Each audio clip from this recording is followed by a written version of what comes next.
समझता हूं। मेरी उपाध्यता हर बार ब्रजेश भाई तय करते हैं। 2017 से वो मेरा इसी प्रकार से आर्थिक और भावात्मक शोषण जो कर रहे हैं उसके लिए मैं उनका आभारी हूं। एक आध बार तो मैंने प्रयास किया कि मैं यहां से बच जाऊं महाराज जी। मुझे लगा कहीं जहां दूसरी जगह ठीक ठाक सामान हो वहां जाऊं, तो उसमें फिर जब इनकी नहीं चलती तो ये महाराज जी का नाम ले देते कि महाराज जी आएंगे देख लीजिए आप। तो फिर मुझे लगता है कि महाराज जी का शासन है, सम्मान से बुला रहे हैं चले जाओ, वरना सम्मान से भी बुला ही सकते हैं।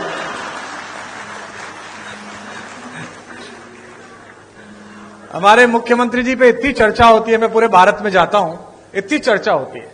लोग कहते हैं कि वे तो संत हैं, वे तो पीठाधीश्वर हैं और शासन, और हमारे यहां जो घटनाएं होती रहती हैं, अपराध मुक्त जो प्रदेश हुआ, तो मैंने लोगों से कहा कि देखो संतों का काम ही होता है। दो प्रकार के संत हैं। एक संत वो हैं जिनसे सज्जन व्यक्ति मिलता है और मिलते ही मोक्ष को प्राप्त करता है। एक हमारे महाराज जी हैं, दुष्ट व्यक्ति दिखता है, मिलता है और फिर मोक्ष को प्राप्त करता है। दोनों प्रकार से साधन संपन्न है।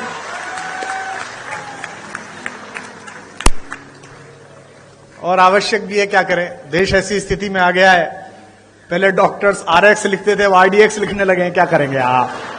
ऐसे समय तो बहुत आवश्यक है। आदरणीय रक्षा मंत्री जी ने बड़ा उल्लेख किया। मेरा सौभाग्य रहा कि अटल जी की कृपा, उनका स्नेह मुझ पर भी रहा और वो लगातार अपने घर पर एक गोष्ठी करते थे जिसमें रक्षा मंत्री जी की उपस्थिति होती थी, आदरणीय दिनेश भैया की उपस्थिति होती थी।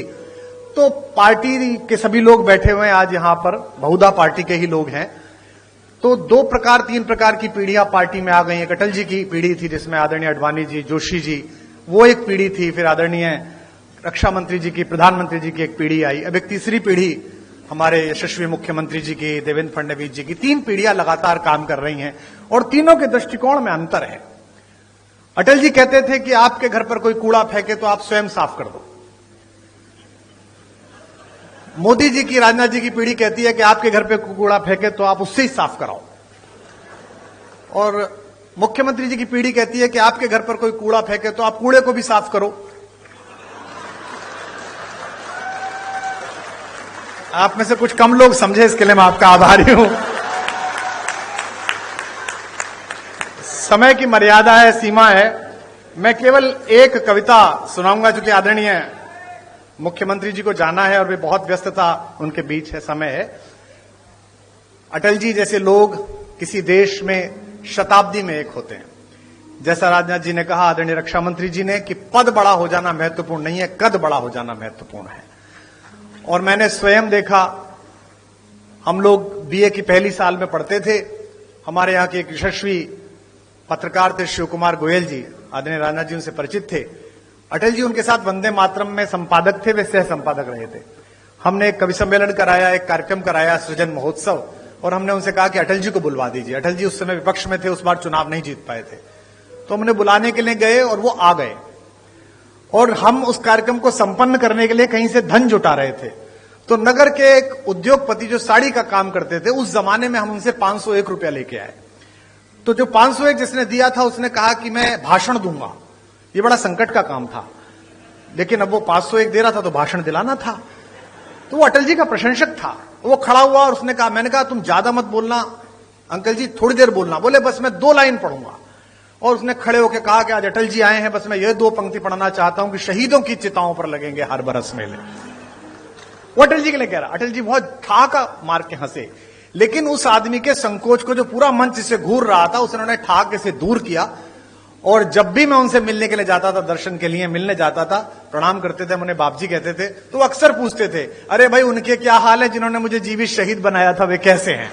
तो वह बड़ा कद होना कि आप किसी बात का बुरा ना मानो, आप सदाशयता से लो। लखनऊ वालों, आपका सौभाग्य है, आपके संसदीय क्षेत्र का सौभाग्य है कि यहां से अटल बिहारी वाजपेयी जैसे कीर्ति पुरुष ने संसद में शोभा बढ़ाई।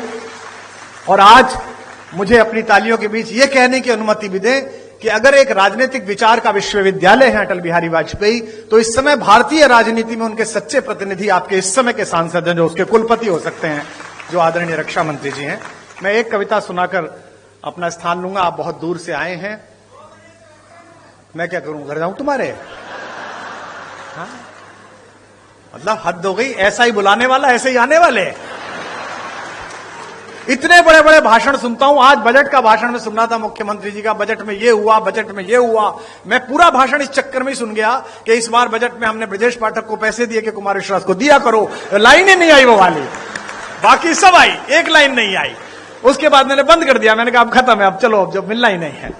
32-33 साल हो गए इसी क्रम को चलते हुए, छात्र राजनीति से लेकर आज तक न मुझे मिला न उसने दिया। तो अब जितना मिल रहा है बेटा, ये लाल लभाव में मिल रहा है जो भी मिल रहा है। हाँ,